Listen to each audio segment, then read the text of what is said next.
Bienvenue sur Vision. Un podcast sur l'évolution du monde du travail, des manières de travailler et de vivre le travail. Comment travaillerons-nous demain ? Comment fonctionneront les entreprises de demain ? Qu'est-ce que le travail exprimera de nous et de notre société ? Est-ce le travail qui façonne l'être ou l'être qui façonne le travail ? Je suis Laure Brignone, fondatrice d'une étincelle. J'accompagne les personnes à créer leur place professionnelle avec cohérence, confiance et joie. J'ai à cœur de partager un regard novateur et créateur pour construire le monde professionnel de demain. À nous d'aller au-delà de ce qui nous est proposé aujourd'hui et d'être partie prenante dans la transformation du travail à venir. À travers des interviews d'experts, de chercheurs et d'acteurs, ce podcast est là pour ouvrir ses voies. Nous parlons ici du monde de l'entreprise, de l'entrepreneuriat et de toutes les formes alternatives de ce que l'on nomme encore travail. L'objectif ? Un monde professionnel avec plus de sens, de conscience, d'humain, d'envie, de respect de notre planète et tout simplement avec plus de vie. Belle écoute!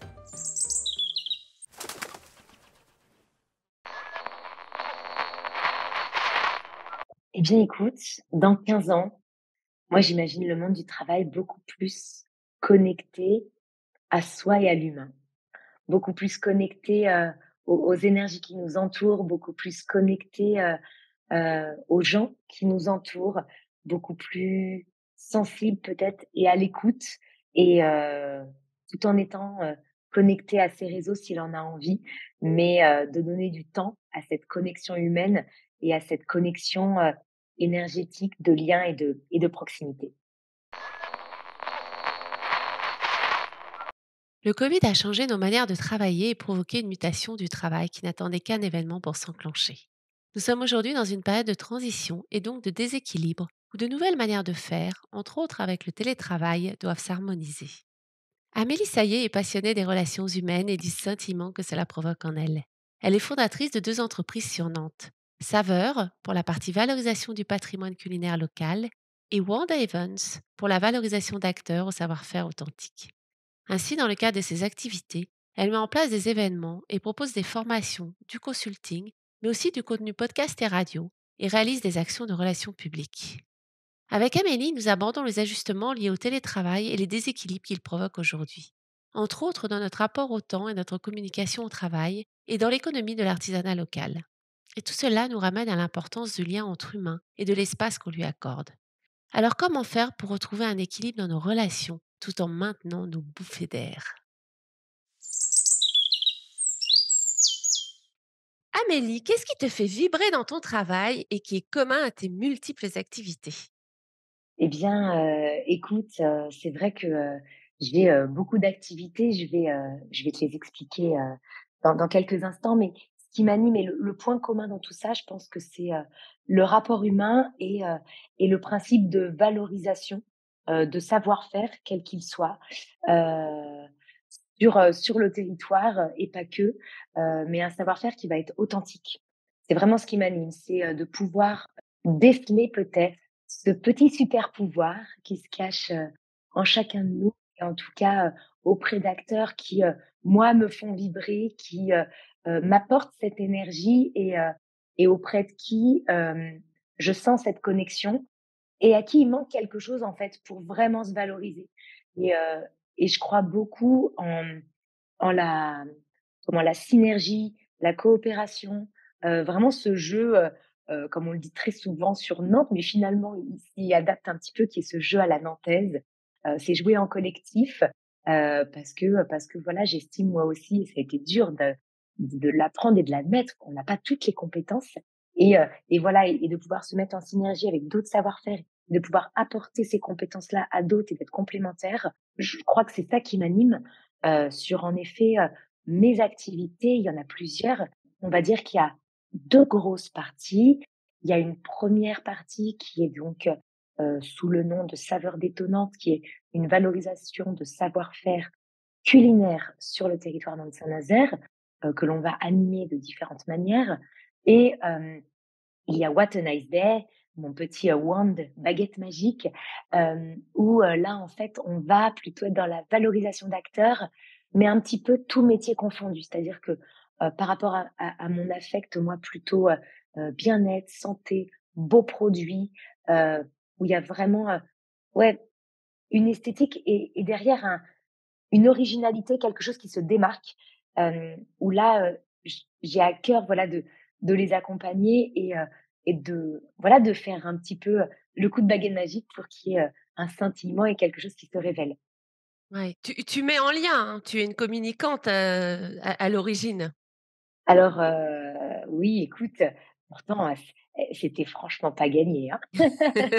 Moi, Amélie, grande, timide dans l'âme, je me souviens, je demandais même à mon frangin à l'époque de demander au serveur de m'apporter de l'eau. Donc non, à la base, c'était pas gagné du tout.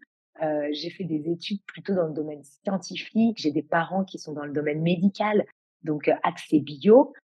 Et en effet, ça rejoint un petit peu, ce dont on va parler aujourd'hui, mais on est vraiment dans cette culture, bah, de pas de normes, mais de chemins un peu tout tracés ou voilà, parce que, en effet, bah, il y a un parcours déjà existant, bah, on va se fier à ce parcours-là, on suit un parcours scolaire. Et moi, c'était compliqué pour moi à l'école, heu, d'apprendre, de suivre. J'ai eu mon bac, mais, j'ai un peu galéré et puis après, bah, voilà, c'est qu'est-ce qu'on fait? J'ai fait des facs sans trop savoir et puis, à un moment, on se réveille. Il y a un truc qui se fait que, bah, voilà, j'ai croisé la route de la bonne école, avec les bons stages et en effet, c'est à partir de ce moment-là vraiment donc je devais avoir, 20 ans, 21 ans, où là, je me suis dit: «OK, il y a un truc à voir avec le monde pro». J'adore cet univers, j'adore apprendre, au contact de personnes qui sont déjà, plus âgées, plus compétentes et qui vont pouvoir, enrichir, moi, ma culture et mon savoir-être et mon savoir-faire. Donc qu'est-ce qui est déterminant pour toi dans le travail? Pour moi, c'est vraiment ce côté, apprentissage et cohésion, je crois. Ça, c'est hyper déterminant. Si je n'apprends pas, je n'arrive pas à travailler pour travailler, en fait. Faire pour faire, c'est vraiment pas quelque chose c'est ce que je dis, aux étudiants à qui je donne des cours, heu, on vous a donné une mission, mais pourquoi est-ce que vous le faites, en fait? Est-ce que, vous exécutez simplement ou est-ce que derrière vous trouvez que l'idée est bonne et vous l'agrémentez, vous l'enrichissez, vous la faites grandir, vous lui apportez votre patte? Et moi, pour moi, c'est déterminant d'avoir un métier sur lequel on se sent grandir, on se sent challengé, heu et du coup, on se sent aussi épaulé, on se sent en équipe, heu même si je vais, bah, du coup, monter mes entreprises, j'ai ce côté-là aussi très solitaire, mais c'est hyper important pour moi de savoir qu'à n'importe quel moment, je peux poser des questions, je peux me rapprocher de professionnels, enfin, d'être un peu seule mais entourée, en fait.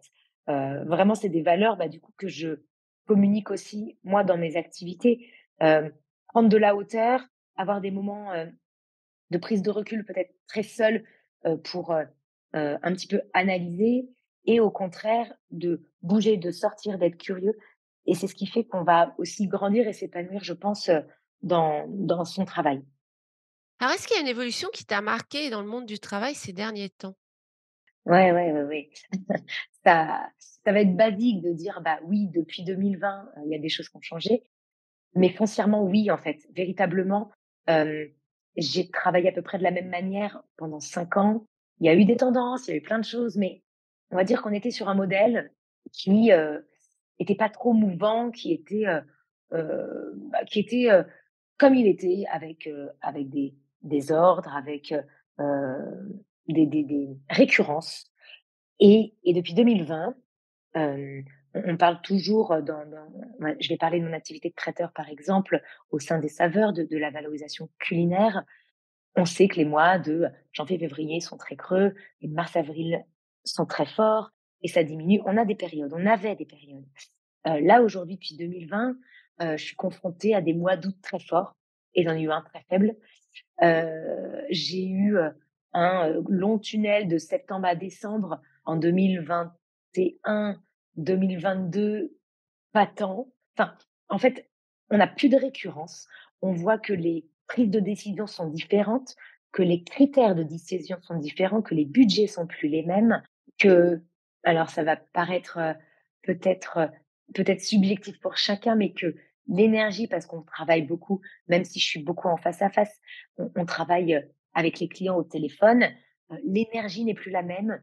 On sent, une urgence, au téléphone, c'est-à-dire, il me faut un devis, mais pour avant-hier. Alors, On l'avait à l'époque, mais là, il y a une urgence en plus qui est, décelable par, le côté on va vite, mais on prend même plus le temps de se poser et les critères de sélection sont plus les mêmes. On n'est même pas forcément sur du budget, on va être à l'habituel. On va plus forcément, prendre en compte, la qualité de la prestation. Enfin, c'est assez frénétique et je pense que cette longue période où chacun a pu se retrouver à révéler des personnalités finalement, individuelles qui, en reprenant le travail et bien, ces personnalités qui se sont peut-être, renforcées, qui sont peut-être atténuées, ont changé les dynamiques de groupe, qui fait que du coup, les groupes de travail, les équipes, ne sont plus, énergétiquement alignées comme elles pouvaient l'être avant. Je dis enfin, alignées n'est peut-être pas le bon mot parce que finalement, c'était peut-être pas forcément aligné non plus. Mais en tout cas, les révélations de chacun font que on est sur un trampoline géant où ça rebondit sans cesse, où du coup on a plus, libre cours à laisser, bah, ses ressentis, ses sentiments transparaître, là où avant, on était encore une fois sur quelque chose de très protocolaire, très, cadré, où il y a peut-être moins de liberté d'expression, où, les gens s'étaient pas révélés, en fait. Et là, maintenant, on a, voilà, des choses peut-être un peu, des revendications, on a des choses qui font plus empreinte et je trouve que dans le business, ça se ressent, dans le travail d'équipe, ça se ressent. Là, avec tout ce qu'on a aussi, vécu sur les différentes grèves et du coup l'apparition du télétravail qui a été aussi un petit peu, alors pas forcé, mais qui a été beaucoup plus intégré dans les entreprises.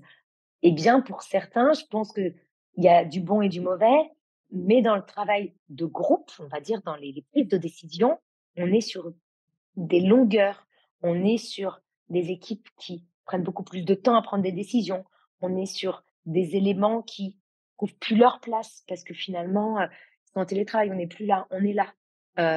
Et ça jongle beaucoup et j'ai l'impression que ça influe un épuisement chez l'humain qui fait que, bah, cet épuisement se traduit par, différents arrêts, télétravail prolongé et ce fameux agacement que je peux trouver au téléphone ou cette urgence, je pense que c'est d'une certaine manière ça.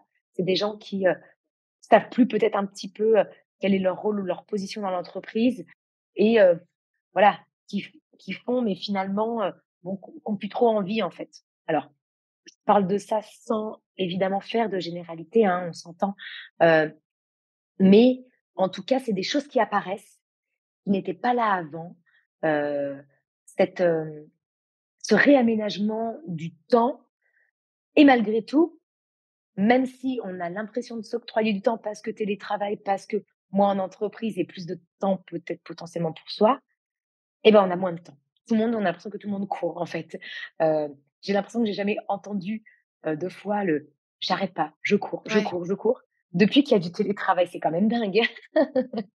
Effectivement, j'entends 2 choses dans ce que tu dis. Il y a le côté, la difficulté à être en phase, en fait, dans les équipes, hein, Mmh, dans la dynamique de groupe, hein, de retrouver un équilibre ou en tout cas, un niveau, d'accord oui. qui permette d'avancer et en même temps une problématique, de temps où d'un côté il y a de l'urgence, en même temps ça prend plus de temps.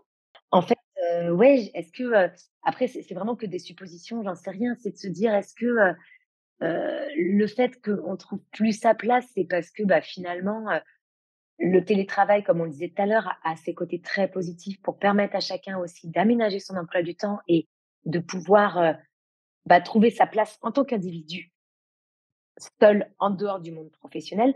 Mais professionnellement, il y a des choses malgré tout où il y a des prises de décision à faire, il y a des choses où le groupe, la synergie, la communication, enfin les ressentis, les émotions, c'est des choses qui se vivent en groupe.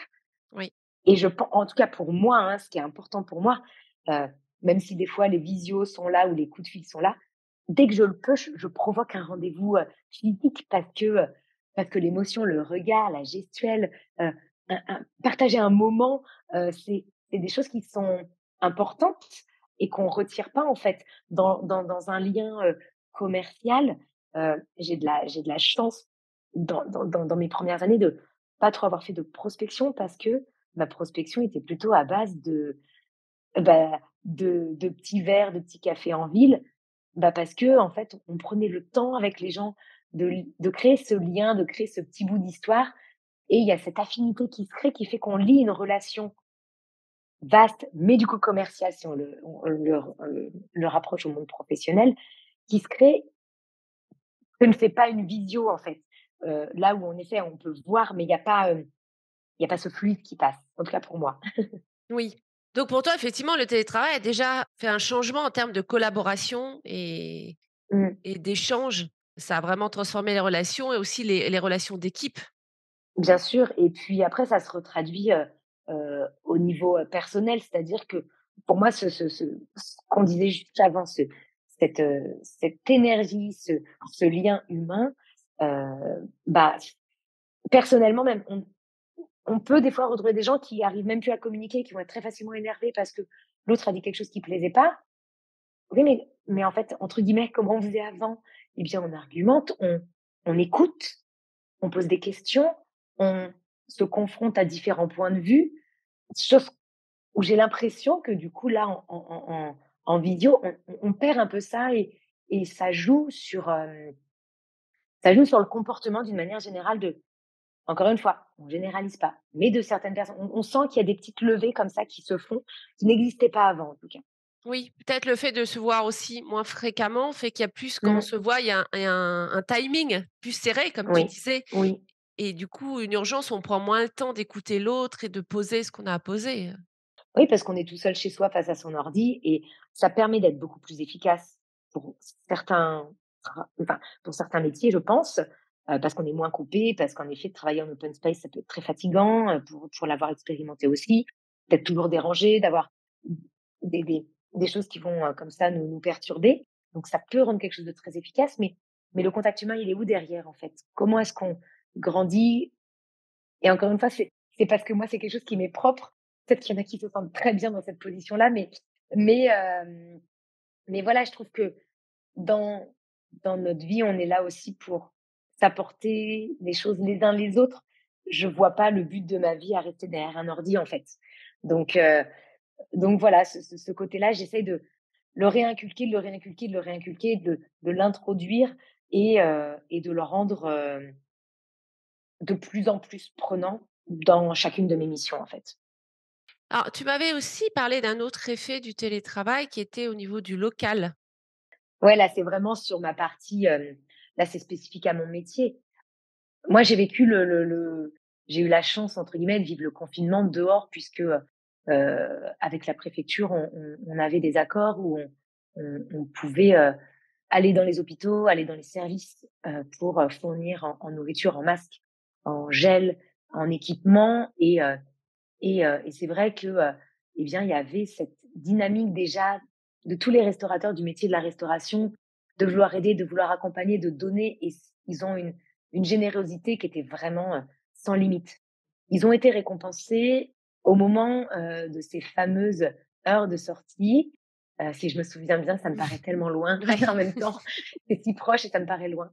Là où les gens, alors je sais plus, je crois que c'était 1 heure et 1 kilomètre, où en effet on était entre guillemets «contraints», obligés, d'être au pied de chez soi et là, je pense que pour certains, c'était un peu la révélation de se dire: «Qu'est-ce que j'ai au pied de chez moi?» et heu j'ai des petits commerces et en fait, on se retrouve un petit peu, comme, les personnes âgées qui vont, parler à leur coiffeur de tout et de rien, qui vont, raconter leur vie parce qu'elles ont peut-être peu de personnes qui les voient et moi, j'avais l'impression d'être comme ça. C'est-à-dire qu'on racontait nos vies aux petits commerçants parce qu'on avait besoin de parler, on avait besoin de contact humain et il y avait la queue dans les commerces parce que les gens étaient heureux de se retrouver et heureux de papoter avec, voilà, son artisan, son boucher, enfin, c'était une période où on s'est dit: «Ah, les gens, ils réapprennent un petit peu les plaisirs simples, aller au pied de chez soi, recommencer à cuisiner, à apprendre aux enfants, ce que c'est des petits légumes, à cuisiner avec les enfants». Enfin, en tout cas, dans le domaine alimentaire, c'était, waouh! On s'est dit: «Purée, il y a une sorte de révélation là-dessus et c'est génial». Après, il y a eu, l'époque du couvre-feu et là, c'était vite, vite, vite, vite, les gens quittaient le bureau, c'était la queue, dans tous les commerces, donc même chose, on allait au plus proche finalement. Donc c'était une période qui était aussi assez, assez faste pour nos artisans et nos commerçants. Et et et très vite, les gens ont commencé à, en effet, télétravailler, à pu avoir le temps d'aller dans les commerces en sortant du bureau parce que, il y avait ce couvre-feu qui était quasiment, allez, il restait pour ceux qui finissaient un peu tard, moi je sais que je finissais, quasiment à 19 heures, couvre-feu 19 heures. Les courses, on les faisait plus parce qu'on n'avait plus le temps, ou il y avait la queue partout. Du coup, on n'avait plus le temps parce qu'après, le temps de rentrer, voilà, enfin, on était un peu en panique de se dire: «Oh là là, on n'a plus le temps, il faut faire les courses, il faut faire la queue, il faut rentrer chez soi». Et c'est là qu'est arrivé le drive. Et en fait, le drive, en effet, c'est très simple.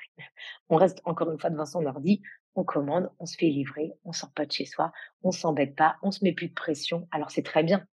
Mais pour notre milieu de la restauration, du commerce, c'est là où ça a commencé à un peu être en déclin, sur la fréquentation, sur les ventes. C'est là où moi j'ai vu pas mal de commerces fermés, où on a eu le vrac, toutes les boutiques de vrac. Je crois que sur Nantes, s'il en reste deux trois, c'est le maximum parce que tout le monde a fermé.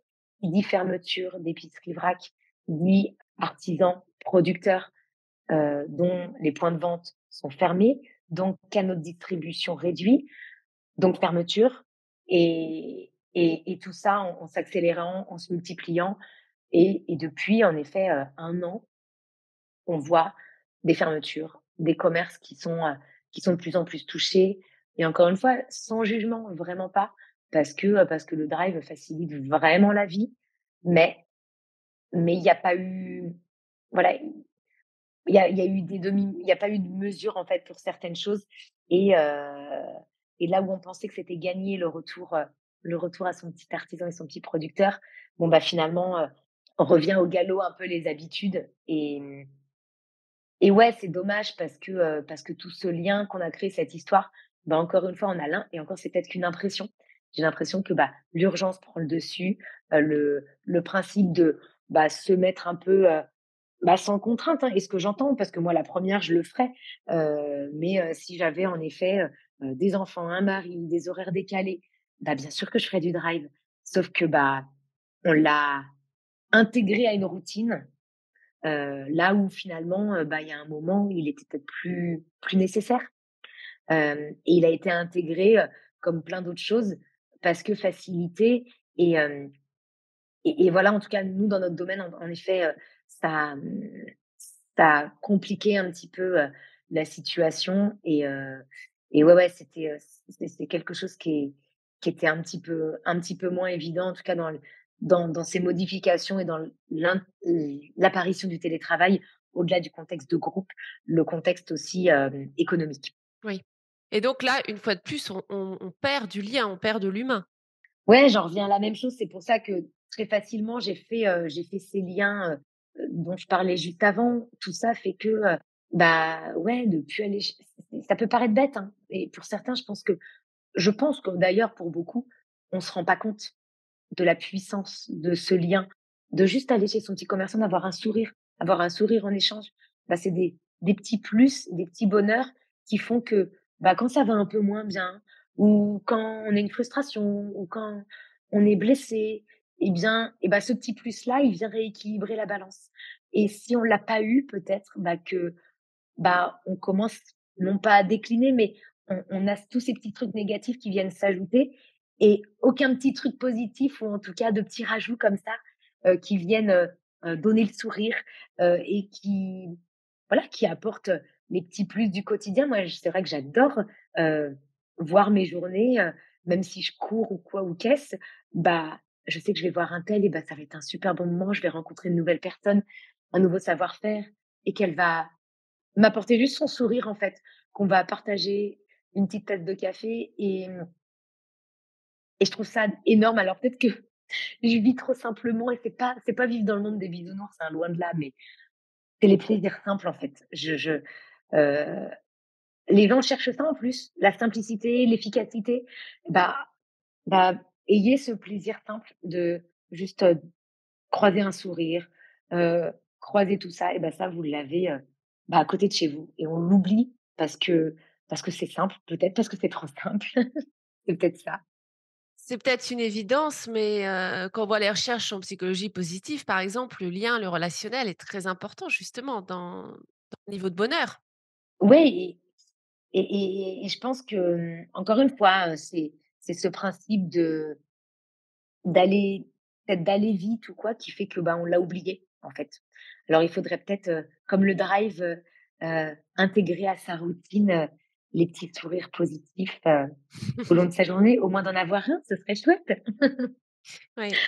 Oui, parce que ça amène à une forme d'isolement en réalité, ce que tu dis.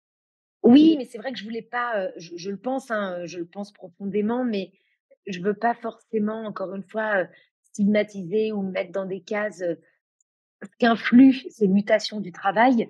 Parce qu'encore une fois, il y a des personnes à qui ça va très bien aller. Enfin, je prends mon cas, à l'école ça me va pas et c'est pas pour autant que j'étais nulle parce que, bah, malgré tout j'ai réussi à monter des boîtes, en fait. Il y a des systèmes qui conviennent pas à tout le monde et je trouve que le monde du travail d'une manière générale a un gros travail à faire, a des grosses évolutions à avoir. Le télétravail est une très belle évolution. Par contre, c'est à l'individu, dans sa démarche personnelle, de l'intégrer à sa propre manière et avec, certaines mesures, en fait. Et c'est là où, puisque ça vient d'apparaître, c'est nouveau, on l'intègre pleinement, alors que on aurait peut-être dû l'intégrer par petites touches pour, avoir de la place d'intégrer le reste, en fait. Et j'ai l'impression que le télétravail a pris une place pour certains peut-être un peu trop importante. En effet, en mettant le côté isolement pour certains, peut-être bien-être pour d'autres, mais sans mesure et bah, c'est ce qui provoque un peu ces dysfonctionnements dans la communication et heu et même si on a besoin d'isolement, je pense que, bah, vu que c'était simple de télétravailler et d'être tout seul et bien, ça vient là, pour le coup, renforcer l'isolement et pour moi, je mets des guillemets, hein, le rendre néfaste. Il y a des personnes qui ont besoin d'isolement, oui, mais on n'est pas fait pour vivre isolé. Comme on n'est pas fait pour être toujours en société, on a besoin de se reculer, on a besoin de prendre du recul, on a besoin de s'isoler. Mais encore une fois, c'est une histoire de mesure, en fait. Tous ces, toutes ces notions-là, alors est-ce que chacun devrait, faire un travail vraiment profond sur soi pour savoir, ce qui est important pour lui et dans quelle mesure? Mais en tout cas, je pense que, ouais, c'est vraiment cette histoire de mesure qui je pense, heu, permettrait peut-être à certains, bah, de moins se renfermer et avoir un isolement qui soit vraiment maladif, pour le coup. C'est un équilibre à retrouver. Oui, Comme on est dans une période de changement fort, forcément on exactement. déséquilibre. Ouais. Mais, j'ose espérer que c'est quelque chose qui arrive par la suite. Là, on est encore sur de la nouveauté, on est à 2 3 ans de télétravail.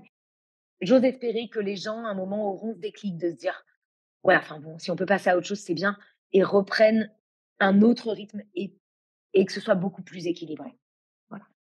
Alors ça existait déjà avant le confinement, hein, le télétravail, mais effectivement ça a pris une forte accélération Mmh mh. avec le Covid et donc on est passé d'un coup vers beaucoup de télétravail alors qu'avant beaucoup Oui. d'entreprises freinaient Mmh. énormément. Mmh. Alors, qu'est-ce que tu aurais comme, peut-être des choses à mettre en œuvre, des solutions pour retrouver cet équilibre, que ça soit en termes de collaboration, de lien, de local, hein, toutes les difficultés que tu nous as amenées? Alors, moi, c'est vrai que j'ai de la chance, alors je sais pas si non, je sais pas si c'est de la chance.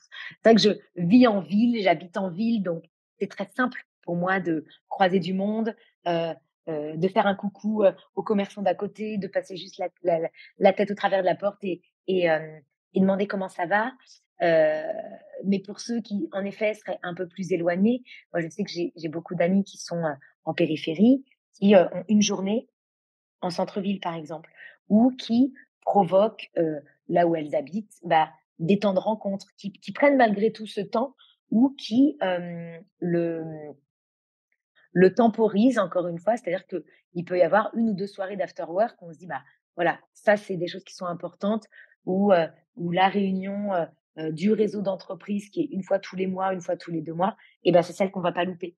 Parce que du coup, on sait qu'on va rencontrer des gens chouettes qu'on connaît potentiellement. Donc les soirées de réseau, je sais que nous, on en a, une fois aussi tous les trimestres et bien, on les rate jamais parce que c'est ce moment-là aussi où on se rencontre, on se retrouve, parce qu'on se croise souvent, on n'a pas le temps, on se croise même dans la rue, mais on va chacun à nos rendez-vous et ces réunions de réseau sont, en tout cas pour moi, hyper importantes et quasiment des incontournables parce que, on se retrouve avec ses pairs et on échange en effet sur des difficultés communes, sur, sur nos métiers, sur, les mutations, hein, de la consommation et des habitudes, voilà, des gens et ça me fait une lueur, avec Catherine Testa de l'optimisme, avec laquelle je travaille. On commence toujours nos coups de fil par: «Comment ça va?»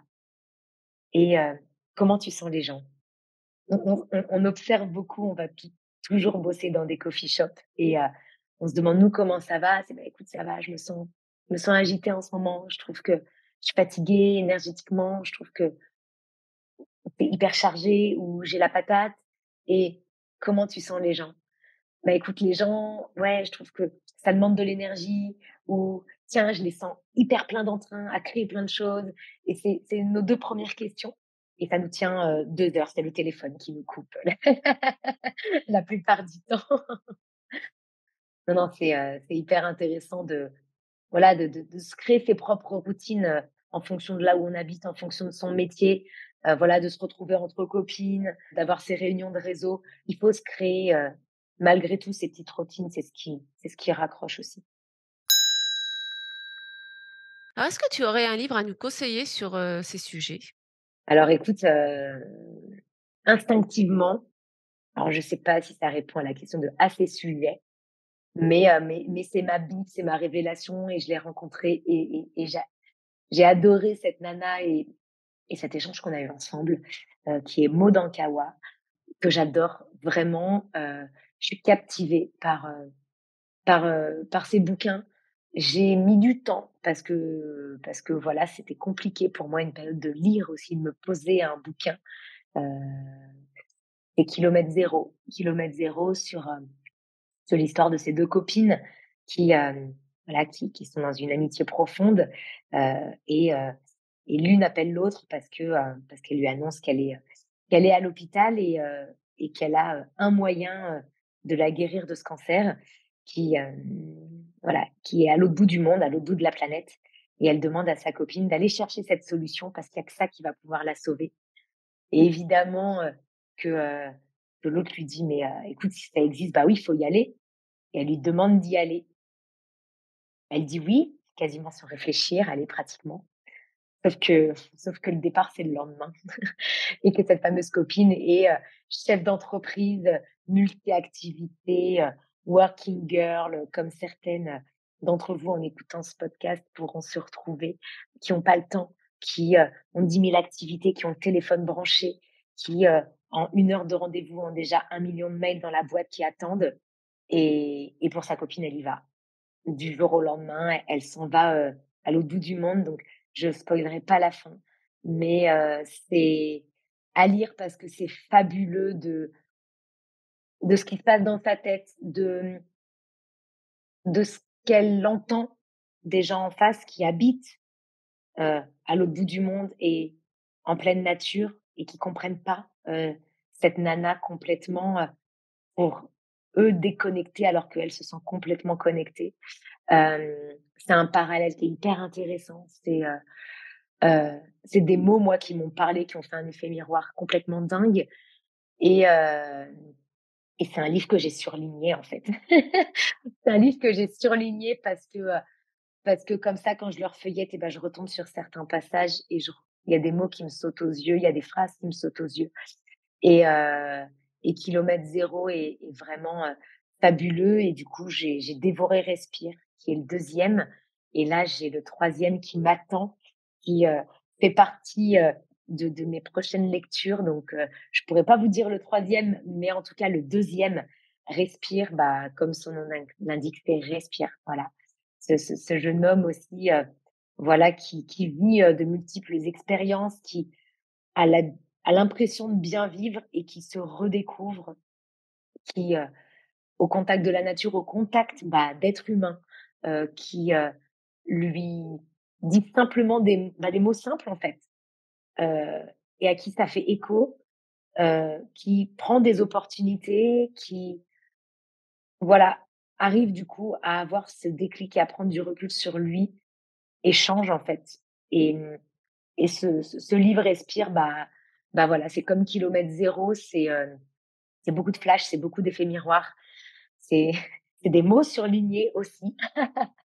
Et c'est 2 bibles que j'ai et que j'achète à chacune de mes copines. Je crois qu'elles les ont toutes. D'ailleurs, si elles écoutent ce podcast, elles me diront: «Ah bah oui, soit tu m'as passé le bouquin, soit tu me l'as acheté, je les ai offerts».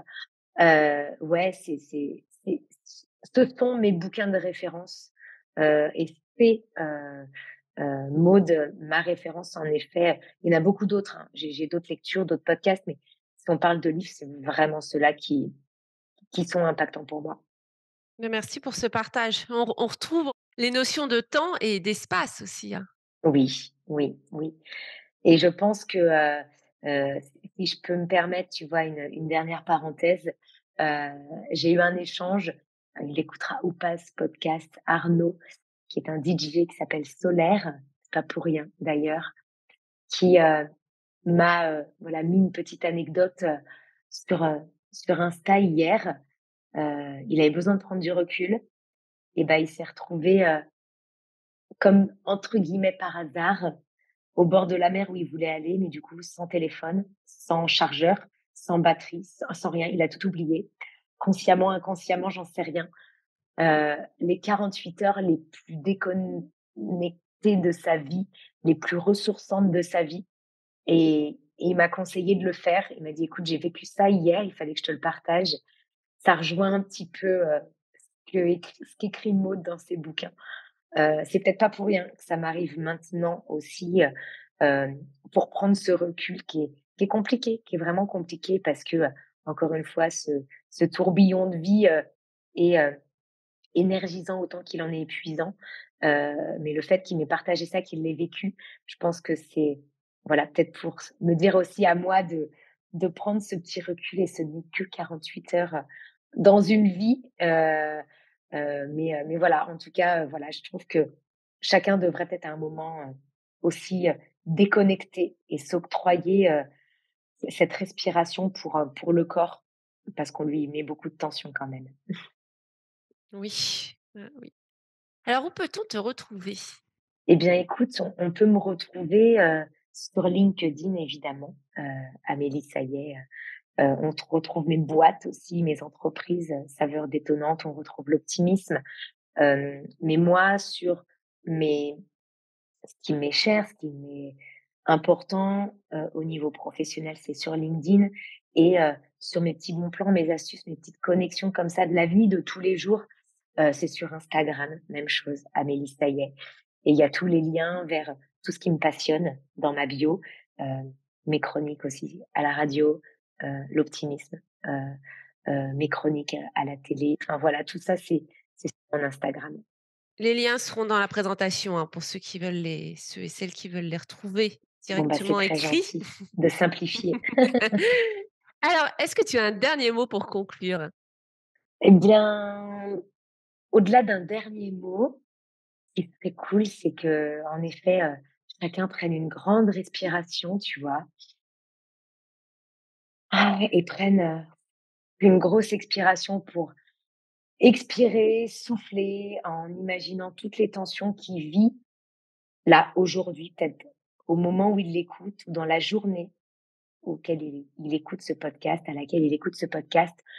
De prendre une grande inspiration avec toutes les envies et toutes les petites, bulles de bonheur dont il a envie et besoin, et qu'il expire, voilà, toutes les tensions dont il a pas envie, pour s'octroyer, peut-être une nouvelle respiration de bonheur, et un nouveau souffle pour réoxygéner, l'énergie et l'envie, dont il a besoin juste après. Voilà, c'est pas un mot, mais c'est un petit tip, voilà, si ça te va. Merci Amélie. Je l'ai fait en même temps que Ah, toi. prenez ce temps, voilà, de poser, de faire cette petite, au-delà de la cohérence cardiaque, il y a encore autre chose, c'est une grande inspi, une grande expire, on fait ça en yoga et ça aide à évacuer, voilà. Merci à toi. Immense merci à toi de m'avoir, octroyé une bonne demi-heure de ton temps. Et puis merci à tous ceux qui nous écoutent d'avoir pris ces 30 minutes aussi pour eux, peut-être d'avoir déconnecté. Donc, merci à tous en tout cas. Merci d'avoir suivi cet épisode. S'il t'a plu, partage-le autour de toi, mets 5 étoiles sur Apple Podcast, car c'est grâce à tes retours que je pourrai le développer et réaliser des interviews de qualité. Je te donne rendez-vous jeudi dans 15 jours pour une nouvelle interview. Pour être averti de chaque nouvel épisode, tu peux t'inscrire à la lettre L'étincelle du gecko sur uneétincelle.fr/lettre ou t'abonner à ta plateforme d'écoute préférée. Si tu as besoin d'aide ou d'éclairage sur ta construction professionnelle, rendez-vous sur uneétincelle.fr où tu découvriras de nombreux articles et vidéos, plusieurs guides gratuits et les accompagnements individuels que je propose. Et si tu as des questions, des idées et des retours à me faire sur ce podcast, tu peux m'écrire à contact@uneétincelle.fr. À bientôt.